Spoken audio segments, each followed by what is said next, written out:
غیر مسلم میں اور مسلمان میں یہی فرق ہے کہ جب غیر مسلم کسی تکلیف میں مبتلا کیا جاتا ہے تو اسے ڈاکٹر یاد آتے ہیں، سائیکالوجسٹ یاد آتے ہیں، انجینئر یاد آتے ہیں، اسے وکیل یاد آتے ہیں.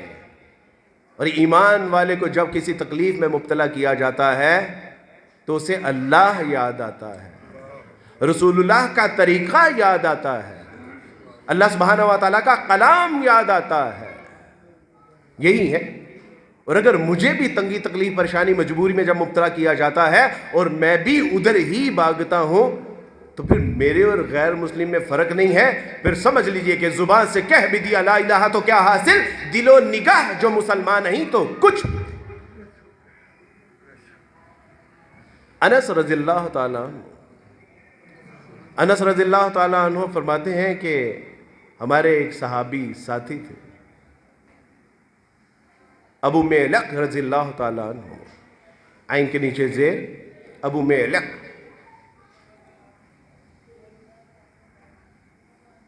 وہ کہتے ہیں کہ انہوں نے ہمیں ایک عجیب واقعہ سنایا. عبد المالک مجاہد صاحب نے اپنی کتاب میں اس کو رقم فرمایا. عبد المالک مجاہد صاحب کا اس لیے حوالہ دے رہا ہوں کہ ان کے پاس تو علماء کرام اور محققین کی ایک بڑی جماعت کہ جو چیزوں کی جو ہے وہ تخریج کرتی ہے، تحقیق کرتی ہے اور اس کو پھر تصنیف کرتی ہے.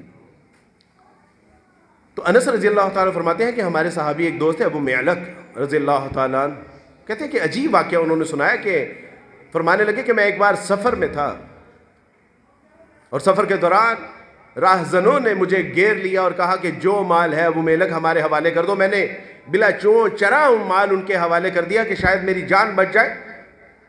تو انہوں نے کہا کہ ابو میلق اب مرنے کے لیے تیار ہو جاؤ.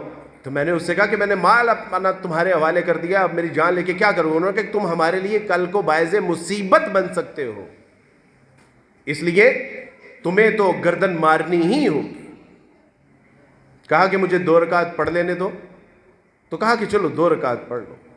تو کہتے ہیں کہ میں نے 1 رکعت میں اللہ سبحانہ و تعالیٰ کے حضور، وہ باقاعدہ دعا ہے، کہا کہ یا رب العرش العظیم، کائنات کے خالق مالک عرش عظیم کے رب، اے عزتیں رکھنے والے، لاجیں رکھنے والے، اے مصیبتوں میں کام آنے والے، اے بگڑیاں بنانے والے، اے دستگیری کرنے والے. کہا کہ میں نے 1 رکعت میں جب دعا پڑھی اور میری ابھی دوسری رکعت مکمل نہیں ہوئی کہ ایک بجلی کی مانند گھوڑ سوار آتا ہے اور پھالا اس راہزن کے سینے کے اندر سے گزارتا ہوا نکل جاتا ہے. میں نے سلام پھیرا اور جب وہ گھوڑ سوار واپس آیا میں نے اس لاش کو دیکھا. میں نے کہا کہ اپنا چہرہ تو ننگا کرو، میں تمہارا شکریہ تو ادا کر سکوں.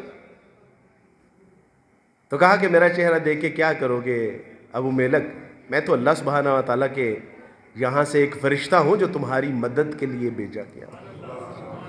ابو میلق جب تو نے پہلی بار اللہ کو پکارا تو عرش کپ کپانے لگا. جب دوسری دفعہ تو نے پکارا تو اللہ سبحانہ و تعالیٰ نے کہا کہ کون ہے جو ابو میلق کی مدد کے لیے فوراً پہنچے. اور تیسری بار مجھے حکم ہوا کہ میرے بندے کی فوراً مدد کرو. ابھی 2 رکعت مکمل نہیں ہوئی تھی کہ اللہ سبحانہ و تعالیٰ نے آسمان سے ابو میلق تیری مدد کے لیے مجھے زمین پر نازل فرما دیا. میرے دوستوں بھائیو بزرگوں، جب توحید اللہ کے رسول صلی اللہ علیہ وسلم فرمایا کہ جانتے ہو یہ کس بات کی 2 گانا نماز ادا کر کے گیا ہے؟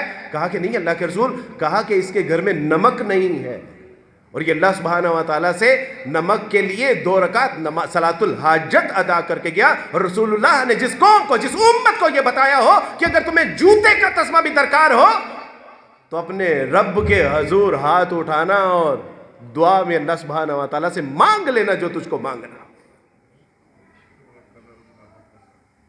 یہ جو غیر مسلموں کا بچہ آپ کے سامنے بیٹھا ہے نا، 15 سال ہوئے ہیں اسلام میں اور 15 سال میں مجھے نہیں پتا کہ میں نے کوئی دعا مانگی ہو اور دعا پوری نہ ہوئی ہو. لوگوں کا معاملہ تو یہ ہے کہ اس سے مانگو تو ناراض ہو جاتے ہیں، اور اللہ کا معاملہ یہ ہے کہ اس سے نہ مانگو تو وہ ناراض ہوتا ہے کہ میرے بندے میں نے تجھے محتاج پیدا کیا، میں نے تجھے ضرورتوں کے ساتھ پیدا کیا، تنگی تکلیفوں کے ساتھ اس دنیا میں بھیجا. اور جب تو نہیں مانگ سکتا تھا نے نقش عطا فرمائے، حسن و جمال عطا فرمایا، ہڈی گوشت پوست کا انسان بنایا اور دنیا میں بیچ دیا۔ جب تو کچھ بھی نہیں مانگ سکتا تھا تو سب کچھ عطا فرمایا، اور آج جب تم ہاتھ اٹھا کے اللہ کے حضور گڑ گڑا سکتا ہے، رو سکتا ہے، تو آج غیروں کے آستانوں پر جاتا ہے۔ اوے شرم نہیں آتی؟ اقبال کہتے ہیں کہ پانی پانی کر گئی قلندر کی وہ بات، تو جھکا جب غیر کے آگے، نہ تن تیرا نہ من تیرا۔ ہم نے توحید کو مذاق بنا رکھا۔ اہل توحید کہلوانا ایک ذمہ داری کا کام ہے، فرزندان توحید کہلوانا یہ کاندھوں کے اوپر ایک بہت بڑی ذمہ داری ہے۔ میرے دوستو، بھائی بزرگوں، آپ جب گلیوں میں چلتے ہیں لوگ دیکھتے ہیں کہ نام تو اہل توحید کہلواتا تو اپنے آپ کو اہل حدیث ہے، اہل توحید ہے، لیکن امیدیں غیروں کے ساتھ باندھ کے رکھی ہوئی ہیں۔